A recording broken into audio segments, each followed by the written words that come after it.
Hello and welcome. I'm going to be speaking to you about lessons from the traffic light. Traffic light? What about traffic light?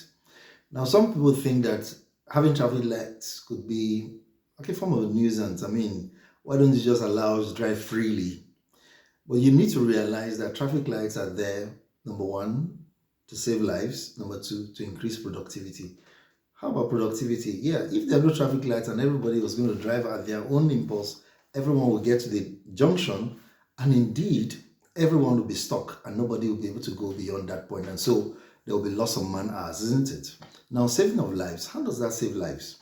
Now, I've informed my wife previously that to be mindful about junctions and I would say junctional spirits. Now you're like, oh, what about junctional spirits?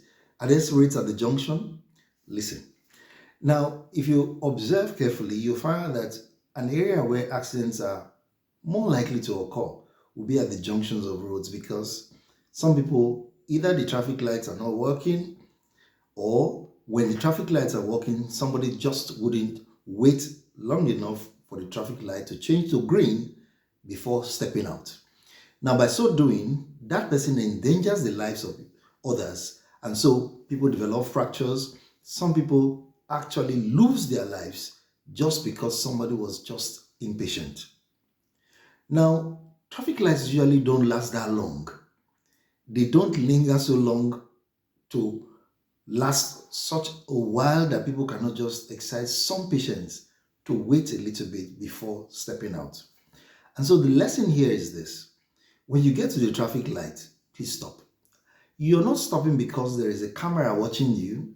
You're not stopping because there is a police vehicle or any other law enforcement around. You're stopping because it's civil to do so and you could actually be saving your life or the lives of others by simply doing that.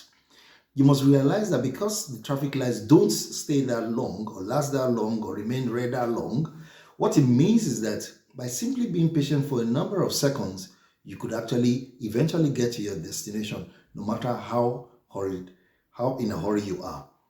Now, you need to also appreciate the fact that by being patient, you can actually avoid becoming a patient. I'll say that again. By being patient, you can actually avoid becoming a patient. In other words, patience is a virtue that can actually prevent you or others from becoming patients in the hospital.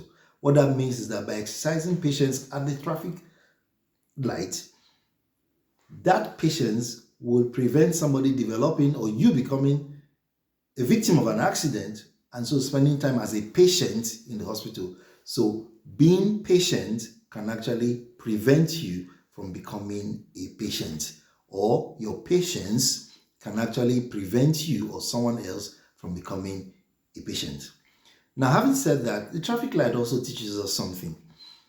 It's either red, which means don't move, don't go, yellow or amber, which means get ready to go, and then green. And that's how sometimes certain decisions are in life.